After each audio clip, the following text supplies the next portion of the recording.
on termine avec une dernière séquence. Je voudrais que viennent sur scène. Ils vont se reconnaître. Je vais les appeler la bande à Hill. La bande à Hill Energy. Avec, s'il vous plaît, alors dans l'ordre d'apparition, Franck Sylvain, le CEO de Hill Energy. Je veux bien la diapo parce que je ne connais pas tout le monde.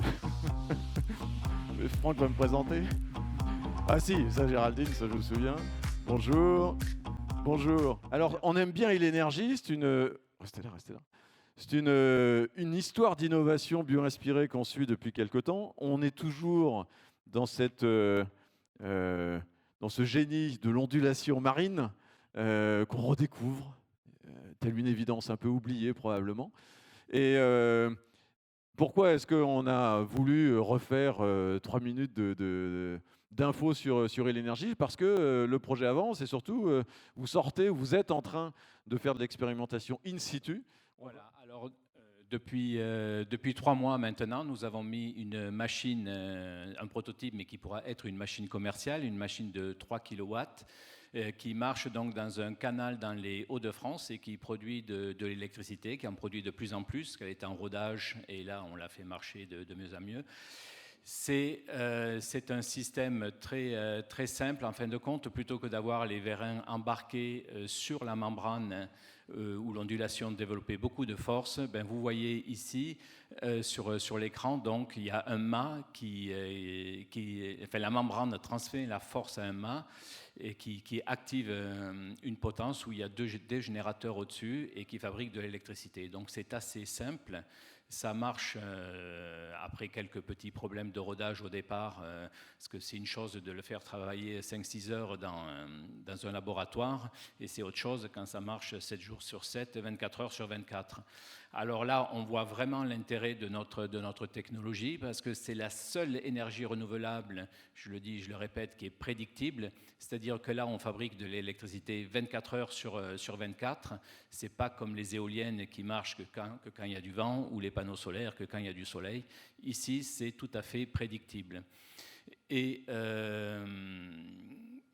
donc, ce système, pour le moment, est fluvial, et on est en train de le développer, ce système simplifié, pour le mettre en mer sur une barge. Et donc, il faut pouvoir concevoir la barge qui va accepter ces machines, parce qu'en mer, elles vont être beaucoup plus grosses.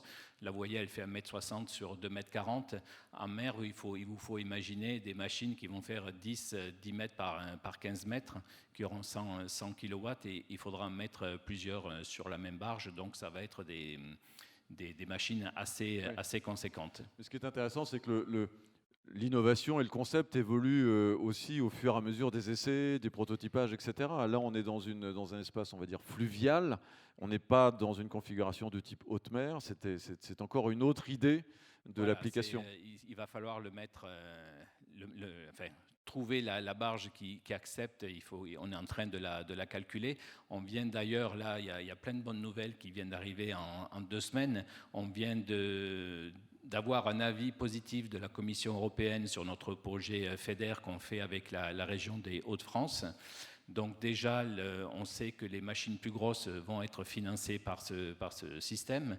On a gagné aussi un petit projet H2020 à l'Europe sur la faisabilité justement d'installer ces machines dans plein de fleuves ou derrière des barrages.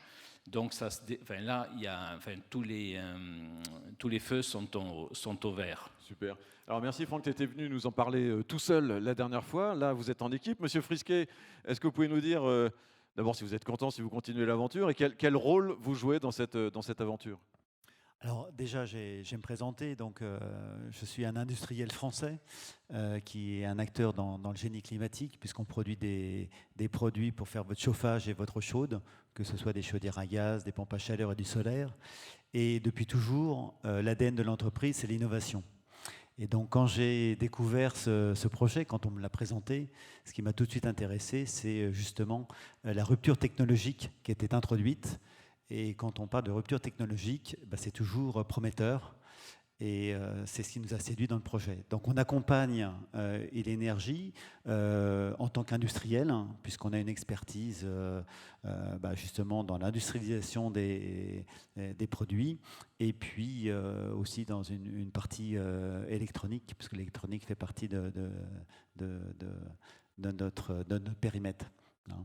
Et on trouve une équipe qui est très investie, et ça c'est important, et sur un projet qui n'est pas un projet numérique, mais qui est un projet vraiment industriel. Et ça, je pense qu'il faut le souligner, et dans un domaine que je pense vraiment, je dirais, destiné à des projets concrets pour le futur dans les énergies renouvelables. Et comme le soulignait Franck, le souci des énergies renouvelables, c'est l'intermittence.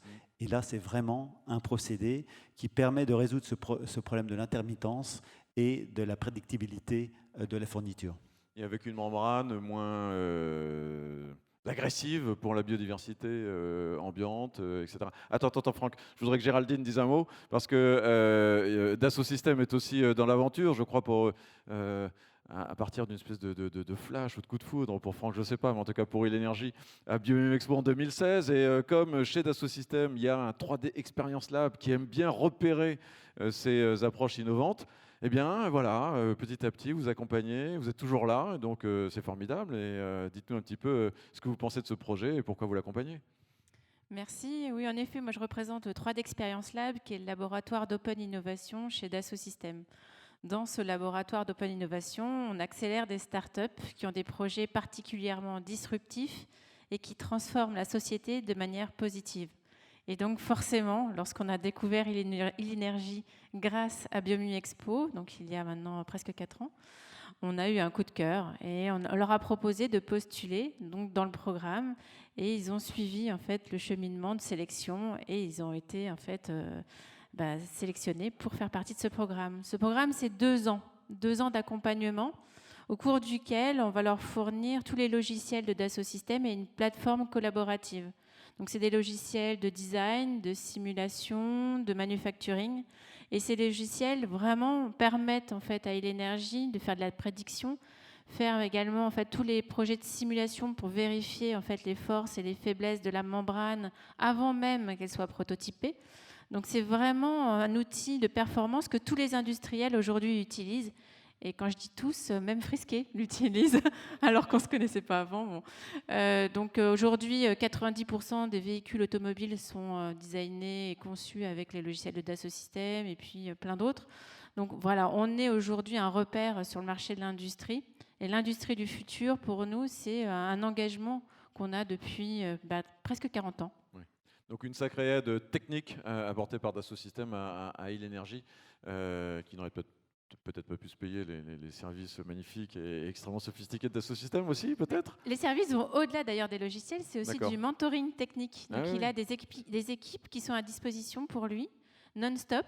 Non mais blague à part, ce sont des outils de grands groupes industriels. Oui, donc c'est formidable pour une start-up de pouvoir en bénéficier aussi. Je termine le tour avec Hutchinson. Oui, merci beaucoup d'être là. Dites-nous pourquoi vous êtes là, merci. Oui, donc nous sommes le groupe Hutchinson, hein, donc on a démarré le projet depuis le départ, hein, donc avec Ilenergy, et on a suivi donc l'évolution du projet et on s'adapte au fur et à mesure donc aux exigences du projet suite aux essais. Hutchinson donc fait partie du groupe Total, concepteur et fabricant de produits à base d'élastomère, hein, donc différentes tailles, différents marchés et les nouvelles énergies donc renouvelables donc en intérieur donc chez nous, et c'est pour ça qu'on s'implique dans ce projet à 3 niveaux.